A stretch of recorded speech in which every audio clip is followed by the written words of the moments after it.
Estamos aqui mais uma vez com o episódio de hoje, Homens que Choram, HQC Cast. É uma honra recebê-lo aqui mais uma vez. Hoje sou o Frank William, temos aqui o Bispo Emanuel. Olá, mais uma vez aqui no HQC Cast, Homens que Choram, e hoje nós temos um convidado especial, um amigo do peito, homem de Deus, homem que tem marcado palmas no Tocantins e agora vai ganhar as nações da terra. Amém. Agora apóstolo Edmilson Moraes, conhecido como Apóstolo Moraes. Amém, apóstolo? Seja bem-vindo. Amém. Prazer meu. Fico feliz nessa oportunidade de estar com vocês aqui nessa manhã. E é desafiador, né? Saber que a gente agora não tem uma nova nomenclatura, não é algo para nos gloriarmos, mas é para nos servirmos, né? O apóstolo, ele é chamado a servir. Aquele que mais é dado, mais é cobrado. Então, imagina a função do apóstolo é árduo, né? O caminho. Quem conhece a trajetória do apóstolo sabe. Apóstolo, a gente tem o costume de começar nossos episódios com uma perguntinha simples, mas bem profunda. Quem sou eu? Quem é apóstolo? Nossa, cara, quem sou eu? Não é difícil falar, porque a gente nasceu num lar cristão, né? Eu venho de uma geração cristã. Quando eu me entendi por gente, foi dentro de uma igreja, né? E eu sou aqui de Tocantins, Palmas, cheguei para cá com 15 anos, né? Eu vim de Ananás. Não era nem Tocantins ainda. Era Goiás, né? Norte de Goiás. Norte de Goiás, né? Nós nascemos em Ananás, aí na proximidade de Araguaína. Fica 150 km de Araguaína. E tínhamos Araguaína ali como uma referência, né? Era a capital da época. Capital da época, né? Nossa capital do boi gordo, né? Capital do boi gordo. E depois nossos pais mudaram para Araguaína, de praxe, mudaram para lá. Mas eu vim para Palmas nessa época, que eles mudaram para Araguaína, eu vim para Palmas, né? Estamos aqui desde 91, em Palmas, Tocantins. Praticamente veio para fundar a capital. Veio para fundar, no início, né, de Palmas, Tocantins. Inclusive, tem até algo inusitado, o mototaxista de Palmas, o primeiro a trazer foi eu. É mesmo? Por quê? Porque lá no Maranhão, na sua terrinha, eu aprendi lá que lá eles andavam de moto carregando pessoas, né? Lá em Imperatriz. E era mais barato, né? Então a gente mora em Ananás, perto de Araguatins, próximo ali do Bico, né? A gente sempre ia para Imperatriz. E lá eu vi o pessoal andando de moto, carregando as pessoas. Depois Araguaína também teve essa modalidade. E depois eu trouxe para Palmas, comprei uma motinha e comecei a trabalhar no Bela Palmas na época, né? Uau! Galeria Bela Palma. Foi o primeiro ponto de mototáxi, foi ali, né?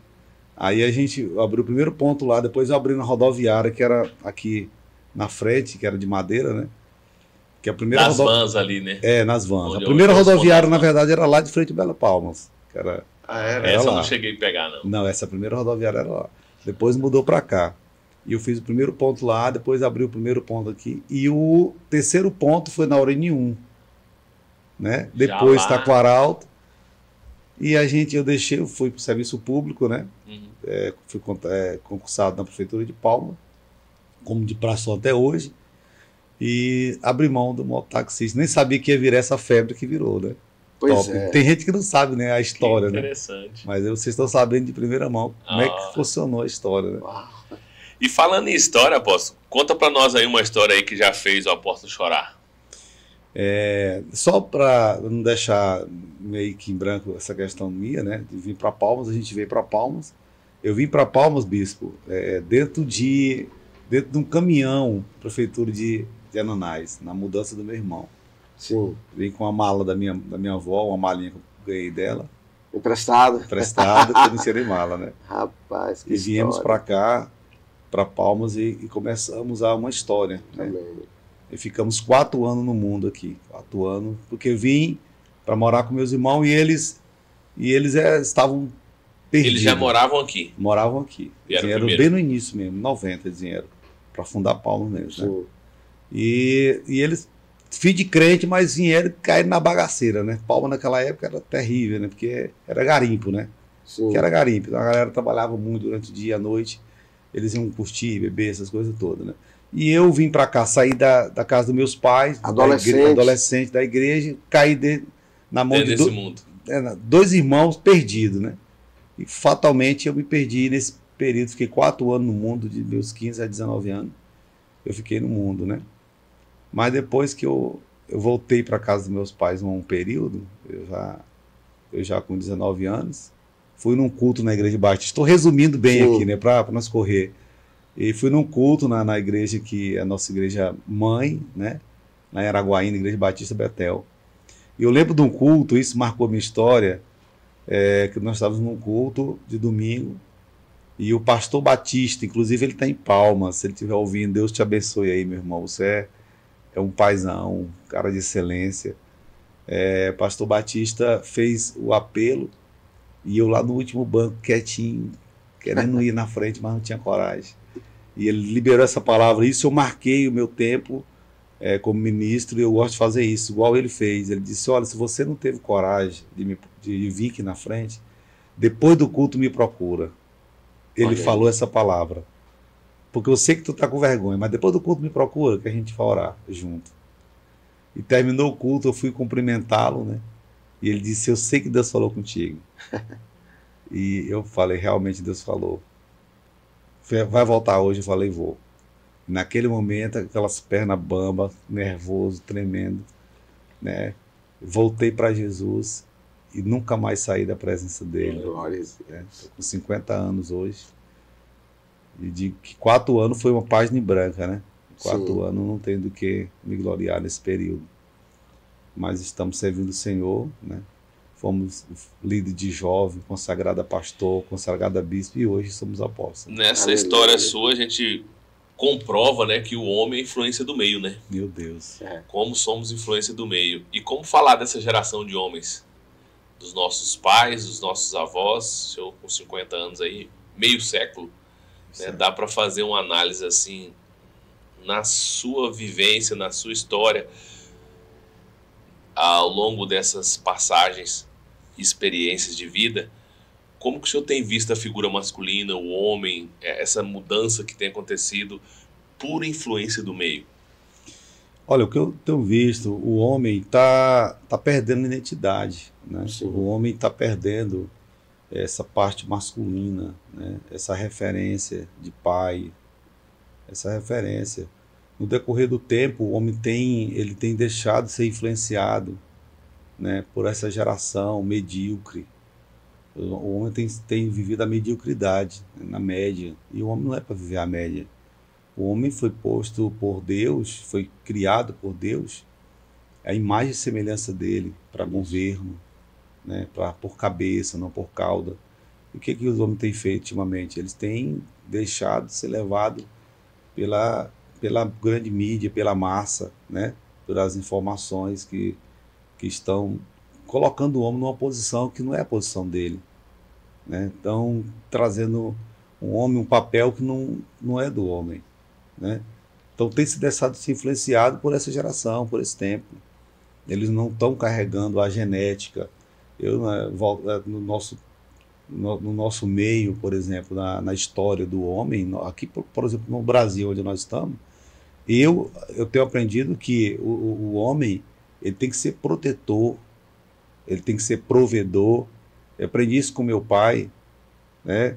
Um exemplo bem prático disso, quando eu casei, a primeira coisa que meu pai me falou, disse, olha, não fique andando sem tua esposa, procure andar com tua esposa, porque para que as pessoas não venham te ver com maus olhos, tua esposa precisa estar do teu lado.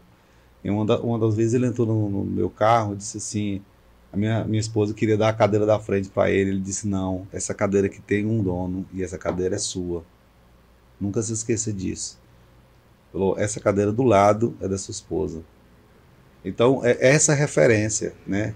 Aquele homem protetor, provedor, onde os filhos, eles olham para o pai e dizem, poxa, eu quero ser igual ao meu pai. Eu hoje posso falar que meus filhos eles falam isso. Eu quero ser igual ao meu pai, né? Eu quero ser o provedor. Eu quero ser aquela estrutura familiar. E essa referência, infelizmente, os homens têm perdido, né? Eu não estou falando de lavar uma louça, não, eu não sou radical nesse ponto. Eu lavo louça lá em casa. Eu ajudo minha esposa nas coisas domésticas, até porque ela me ajuda fora. Eu acho que isso Isso é no mínimo ético eu fazer Sim. isso, né? Eu não vejo o homem nessa posição, mas eu vejo o homem que quando a mulher precisa, ele está ali com um braço forte, ele tem uma palavra para ela, que ele impulsiona ela, né? Eu não sou contra a mulher trabalhar, pelo contrário, eu sou até a favor disso, que a mulher ela pode ajudar-se no dever doméstico, mas o homem precisa fazer o papel masculino, de homem. Eu tenho certeza que vocês lembram dos pais de vocês com essa figura, Sim. né? A gente costuma dizer muito, né, Bispo, porque há uma diferença muito grande entre homem e macho, né? Isso. Aqui a gente discute e busca a essência do homem, né? O senhor, como estando no serviço público, o senhor disse que está no serviço público, e estando no ministério como apóstolo, como é que o senhor vê uma forma, ou assim, quando a gente fala do serviço público, muito se vê relacionado às mulheres, né? O Dia da Mulher, atenção à mulher, casa da mulher, pouco se fala do homem. Quando se fala, se você for fazer uma enquete aí fora, perguntar o que tem de serviço público para o homem, né? O máximo que eles vão lembrar aí é do Novembro Azul, né? Tem o Novembro Azul, só, e mais nada. Dia do Homem ninguém nem sabe quando é, se tem, se é comemorado. Mas assim, como que o senhor vê, tanto como servidor público e como ministro, como é que o senhor vê assim, alguma ferramenta, alguma forma de ajudar a resgatar essa referência que os homens têm perdido e muitas vezes têm querido ser macho e não homem? Como é que a gente pode ajudar esses homens que nos ouvem?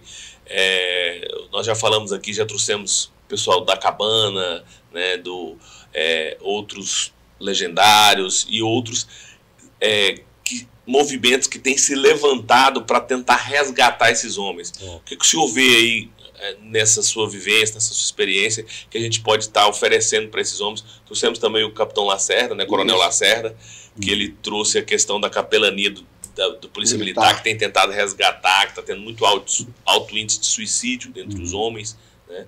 E eles têm feito um trabalho para diminuir isso daí, para atender esses homens, inclusive não militares, que foi uma curiosidade que nós descobrimos aqui no episódio, né? Então, assim, como é que o senhor vê isso aí e o que nós podemos fazer para poder estar ajudando esses homens a estarem mesmo, porque muitos deles não tiveram a bênção que nós tivemos de ter os nossos pais, né, para ter essa referência. Muitas vezes são criados por avós, por mãe solteira, né? E aí como ele vai ter algo que ele não vivenciou, não experienciou, né? Como ajudar esses homens, na sua visão? O que eu vejo o poder público deixa a desejar, né? Eles não fazem esses investimentos, né, na área social. O homem tem desassistido em relação ao poder público. Isso é fato. O senhor citou justamente aí Casa da Mulher, Dia da Mulher, etc, etc. Eles conseguem fazer esse trabalho para envolver as mulheres. O homem, ele realmente é desassistido, né? Mas nós, quanto igreja, né, quanto a líderes espirituais, nós temos desenvolvido trabalho. Claro que precisamos nos unir mais. Por exemplo, a igreja, ela está muito, cada um preocupado mais com o seu ministério e esquece, né, do coletivo. Mas eu acredito que ela tem um papel relevante, a igreja, concernente a esse papel, né? Nós temos, por exemplo, na nossa igreja, a reunião de homens, nós temos reunião todas as semanas, nas casas, faz um chambari na casa de um, chambari na casa de outro. Tem a equipe que joga bola, né? Vai jogar vôlei. É só homem, os homens vão jogar bola. As mulheres também se reúnem para a gente tentar resgatar, né, esse valor do homem, né? Que o homem, ele não pode também só ser aquele provedor, só trabalhar, não. O homem tem que ter essa parte, né, de lazer, tem social, né? Essa parte social. Então, é isso que a gente precisa fazer, para o homem se sentir valorizado, né? Às vezes você faz o dia da mulher na igreja e dá uma lembrancinha para a mulher e esquece que tem o dia do homem. Lá eu costumo fazer isso. Exatamente. Né? Fazer o dia do homem e dar... tanto que nós temos lá o azul, né? Que tem um rosa, né? Que é da mulher, que é a festa, né? Isso. O blue, né? Isso. Então, o Blue Start, né? E tem também a festa das mulheres. Então a gente faz sempre para fazer mesclado, não fazer só um lado, né? Apóstolo, agora como pastorear uma geração que está vindo sem identidade, sem referência, sem respeito, sem honra, perdeu os valores, os princípios. O adolescente, às vezes, o jovem, não honra os pais em casa, e quando chega na igreja, como é que o senhor consegue lidar, enquanto pastor agora de uma igreja, enquanto apóstolo, como é que você consegue lidar com esse problema que todos os pastores enfrentam hoje? Vou falar um desafio, porque já é uma formação de caráter. Quando você pega uma pessoa que ela não honra o pai, ela não tem, por exemplo, ela tem uma aversão até à figura paterna, ela tem um problema paternal, né? Ela não se encontra, né, no seu estado emocional. Por exemplo, quando você chama a atenção, você vê que a pessoa retrai, Sim. né? Ela fica exclusa, porque já tem um problema de paternidade, né? E a gente precisa resgatar isso aí, né? A gente tem que fazer um trabalho pontual. Nós tivemos situações difíceis na igreja, com pessoas que chegaram com essas mazelas, né? Chegaram com essas condutas, foi bem agredida no início da sua vida, né? Sim. Então elas vieram com seus problemas, e a igreja tem essa função, né, de resgatar a paternidade. Na nossa igreja, os irmãos, eles pedem a bênção, né? Eu já vi muita crítica com relação, inclusive na rede social, com relação a isso. Chegar na igreja com a pessoa chama de... Eu não peço para ninguém me chamar de pai, mas a gente prega a paternidade, a gente fala sobre esse acolhimento, e eles nos têm como referência, né? O apóstolo, o bispo, o pastor, ele dá a bênção apostólica para todos coletivamente. Por que a ovelha não pode pedir a bênção? Sim. Né? Então são coisas que as pessoas desvirtuam, porque querem polarizar, né? Querem criar algo que não existe, né? Exatamente. Nós vemos do Abraão, né? É o pai da fé. Então nós somos pais da fé do nosso discípulo. E segundo estudos, né, as pessoas que têm problema com paternidade dizem que elas procuram outros grupos, no caso como igreja, porque vê naquele líder figura de um pai. Pronto. Né? E aí chega na igreja e encontra um pastor que tem que ser um bom pai em casa, Sim. Tem que ser um bom marido, o apóstolo Paulo já recomenda. Sim. Né? E aí ele não teve em casa e ele encontra na igreja. Aí, apóstolo, os pastores têm que ter muito cuidado para não entrar no abuso, né? Sim. Concorda? Não, sim. É justamente isso. Você precisa resgatar a confiança. Como é que você vai resgatar a confiança impondo? Sim. Né? Você não pode colocar um jugo, porque disso aí ele já vem, né? Ele já vem com um problema emocional, ele já vem com a figura paterna para ele, é doentia, né? É aquele que impõe. E você vai resgatar isso, vai trazer a paternidade, que a pessoa ela vai amar a obediência. Sim. Ela vai ter uma figura agora da forma correta, né? Então você vai conquistar essa pessoa, né? Mostrar para ela que o pai não é vilão, não é um monstro, né? O pai é o acolhedor. E que ele pode ser um bom pai amanhã, né? Sim, falar para ele que ele pode resgatar isso, aquilo que ele não teve, ele pode dar. Ótimo. Né? Nós temos várias situações assim, de pessoas que casaram que não queriam casar. Por quê? Porque tinha na figura da mãe um monstro, que a mãe era aquela pessoa, Deus me livre de casar, mas vamos ter uma pessoa igual a minha mãe. Teve algumas, com certeza você já teve isso também, né? Com certeza. Eu tive moças na igreja que falavam em casar, misericórdia. Não, bispo, pelo amor de Deus, casar, o que eu vi minha mãe passar, eu não quero casar. E a gente trabalhar isso. E detalhe, você mostrar no teu convívio com tua esposa. Os teus filhos vão falar muito sobre o que é o pai. Né? Meus filhos na igreja precisam ser referência. Os outros filhos que vêm, eles vão olhar assim, poxa, olha, eu quero ter o pai que o Mateus e o Vitor têm. Né? Então, eu quero ser o pai que o Mateus tem. Eu quero ser o bispo. Eu quero ter referência do apóstolo. Eu quero ser referência do pastor. Cara, mas será que nós, como pastores, estamos fazendo isso nas igrejas? Somos referência de verdade? Ou somos aqueles crentes que é crente só lá na igreja, né? Nós temos um caso, não sei se tu sabe dessa situação a esposa pegou as coisas e levou para a igreja. O púlpito. Né? Chegou. É a história que nós contamos, o pastor conta nos púlpitos, né? Isso. E aí chega lá, todo mundo assustou, o pastor também, mas o que essa mulher está fazendo aqui? E ela disse: não, eu vou morar aqui porque aqui o senhor é o melhor homem do mundo. Você que é referência. Então o lugar meu é aqui na igreja, não é em casa, que lá você é outro. É outro, né? Então, cara, será que os pastores estão fazendo isso? Essa é a pergunta. Eu tenho feito minha parte. Agora resta saber se nós coletivamente estamos fazendo, né? Apóstolo, a pergunta que não quer se calar. Todo ministério, você disse aí que voltou à casa do pai aos 19 anos, estão as minhas contas aqui com 50, 31 anos aí de vida, retorno à casa do pai e trabalhando, não sei quanto tempo como pastor desses 31 anos, mas acredito que o senhor já deve ter tido alguma experiência de cuidar de um filho e depois ser traído por ele. Nossa.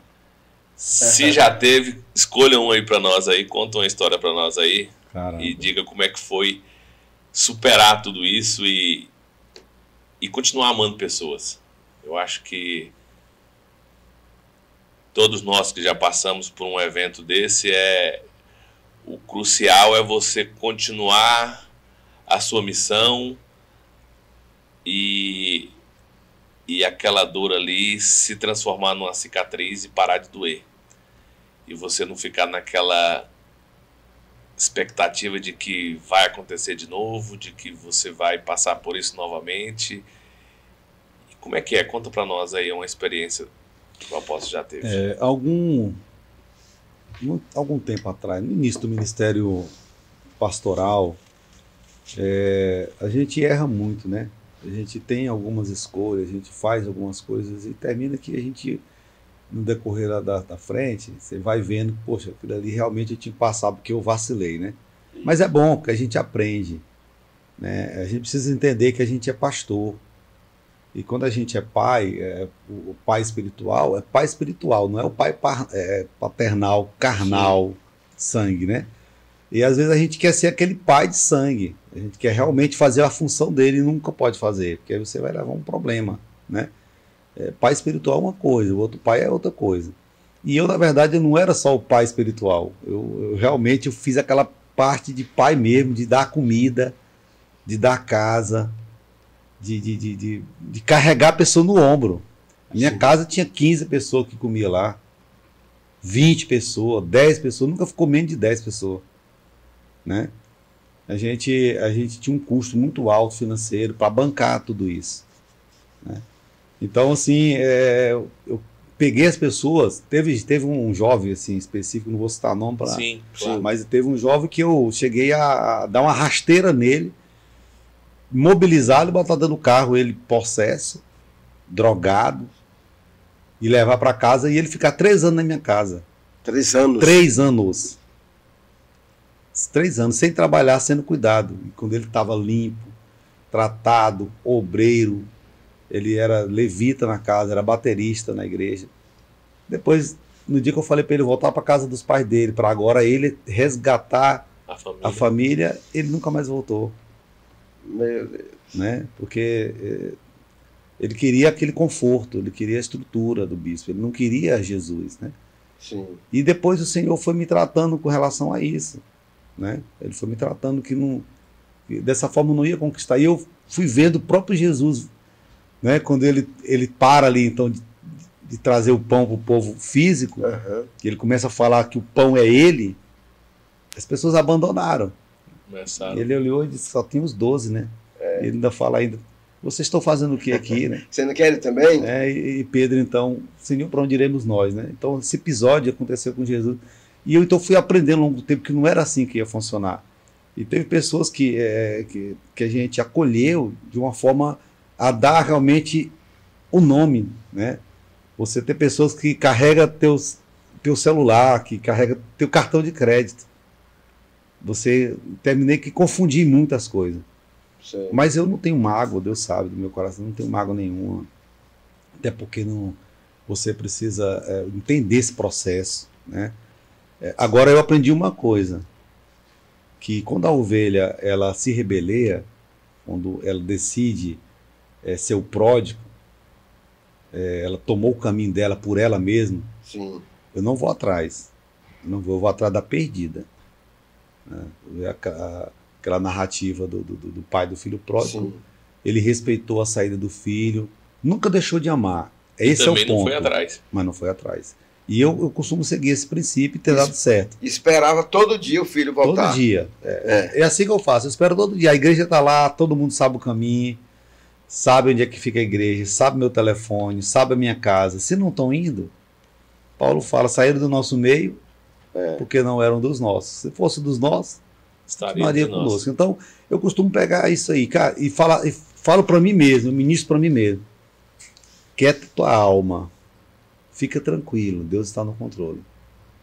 Então, teve discípulos que saíram, 4 anos depois retornaram e estão comigo hoje. Estão bem espiritualmente, estão prosperando, são primiciadores, são ofertas, entenderam o processo. Outros nunca retornaram, já tem 4 anos não retornaram. Posso entender o quê? Que não eram dos nossos, estavam só aqui. Apóstolo, me conta um fato que fez você chorar. Que fez eu chorar, cara, vou ter que ficar aqui então, o podcast inteiro. Eu sou muito chorão, né? Assim, na presença de Deus, eu sou muito chorão. Vários momentos que eu chorei justamente pela saída, né? Porque a gente se apega às pessoas. Sim. A gente é muito dado a amar. Coração de pastor, o senhor sabe. A gente não vai chorar na frente das pessoas, mas você chora sozinho. Senhor, por que isso? Né? Tanto que eu cuidei, onde é que eu errei, né? Então tem situações que você se depara e aí você não tem outra opção a não ser chorar diante de Deus, né? Por as situações dessas ovelhas que se vão, e você faz a retrospectiva de toda a tua história, do ministério, né? Teve uma época que a gente vai fazer 4 anos, tem 3 anos e pouco, nós perdemos ali, eu não falo perdeu, mas eu creio que Deus permitiu, Deus tirou 60 e poucas pessoas da igreja de uma vez catalogado. Decorrência de um mês, botar muito, 6 meses, saíram essas pessoas catalogadas. Então aí você se pergunta, o que está acontecendo? Onde é que eu errei? A gente vai para os pés do Senhor, chorar, a gente às vezes até momento pensa em desistir, né? Fala, não compensa lá na obra. Você luta tanto quando está aqui, aí você leva uma lapada de Jeová, mas esses filhos não são seus, rapaz. Está se apegando ao que é meu. Você está aí para cuidar, se não estão aí, mas você fez sua parte. A semente foi lançada, uns plantam, outros colhem, de repente não era para estar aqui, vai para outra igreja, cara. Tem muitos que estão em outras igrejas, eu fico feliz quando eu fico sabendo, né? Mas a gente é tratado pelo Senhor. Mas já me peguei chorando muitas vezes nessa situação, às vezes nem minha esposa sabia, né? Agora, chorar, literalmente, a gente chora todo dia na presença de Deus. E principalmente quando eu pego o meu violão, quando eu começo a solar umas canções, vem uma unção, você começa a chorar na presença de Deus. Coração muito mole por isso. Que maravilha. Coisa boa. Estamos aqui então, apóstolo, manda uma mensagem aí para esses homens que nos ouvem. Obrigado aí pela participação, pela presença aqui conosco. E também já aproveita e fala o endereço da sua igreja. Exatamente. Da glória. Gente, Apóstolo Moraes, nós somos ali da região sul de Palmas, Mirk Church. Fica na Avenida 19, de frente ao Quarteto Supermercado. Não tem erro. Terminando a pracinha da Amizade, tu vai ver lá a Igreja Preta. Isso. Viu? Quem tiver preconceito tá enrolado, porque lá a Igreja é preta. Viu? Tivemos a honra de estarmos naquela região sul. Amém. Ali entre a Aureni 2 e o Santa Bárbara, bem na avenida. Sim. Você vai conhecer a Mirk Church, um povo amado. E Deus abençoe nossos discípulos, as nossas ovelhas ali, aos nossos líderes. Ontem tivemos uma reunião de alinhamento top, pegamos pesado. Só aguenta andar com o Bispo Moraes, que ele tem coragem, que ele tiver não anda. Nós somos muito autênticos. O Bispo Manuel, meu amigo há muito tempo, já sabe disso, né? Então nós estamos servindo ao Senhor. Ontem eu falei uma frase que o meu pai sempre usou: eu não criei filho para o diabo. Eu não criei filho para o diabo. Amém. Todos os filhos do meu pai servem o Senhor. Amém. Pode até ir no mundo, mas volta. É uma determinação do meu pai. E eu falei para minhas ovelhas ontem, não tem ovelha para o diabo. Aleluia. Nós vamos levar todos para o céu em nome de Jesus. São muitos chamados e poucos escolhidos, mas o nosso ministério está no meio dos escolhidos. Amém. Liberei essa palavra ontem na igreja. Não abro mão disso.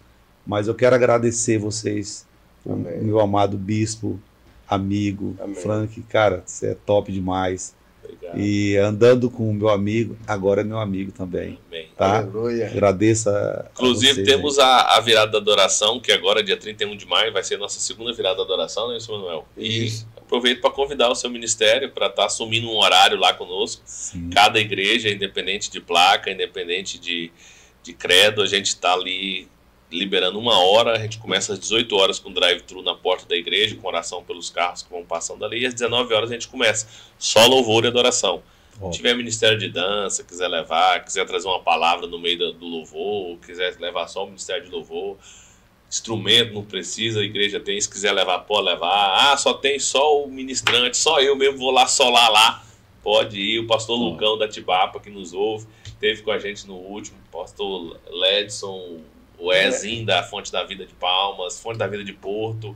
Então, assim, foi a virada da igreja, Foi. né, bispo? A gente show demais. vamos mudar Foi. de casa agora, da virada da adoração para cá, muitas coisas Deus começou a fazer no nosso meio. Então, assim, nos ministérios que participaram conosco, e assim, estendo o convite. Amém. O Obrigado, seu ministério, agradeço. será uma honra recebê-lo lá. A gente Levar vai- o Mateus e o Mateus e o Vitor Vitor. e a turma. E sábado, se não tiver programação, nós temos o Xambari do Novo Templo, né? Vamos fazer ali já no Novo Show, hein? Templo. Chambarizão. Xambarizão, né? Desse pra- jeito aí eu não meto, não. para já almoçar lá conosco, levar o pessoal para almoçar lá conosco. Você que nos ouve também já esteja convidado para o nosso Xambari no próximo sábado. Almoce ali com a gente, ali na quadra do Detran, na Avenida Teotônio Segurado, ali no lote 16, conjunto 1. Não tem erro. Pouquinho acima, próximo na leira acima do IGPREV. Nós estaremos ali esperando você, contamos com a sua presença. Venha saborear esse delicioso Xambari que nós vamos fazer ali com muito amor para a nossa mudança. Foi um prazer recebê-lo aqui. Prazer é nosso. Agradeço vocês que nos ouvem, que estão aí conosco. Bispo, encerra para nós, por favor. Deus te abençoe. Até a próxima semana. Fica com Deus. Amém. Obrigado. Shalom, shalom. Shalom. Shalom.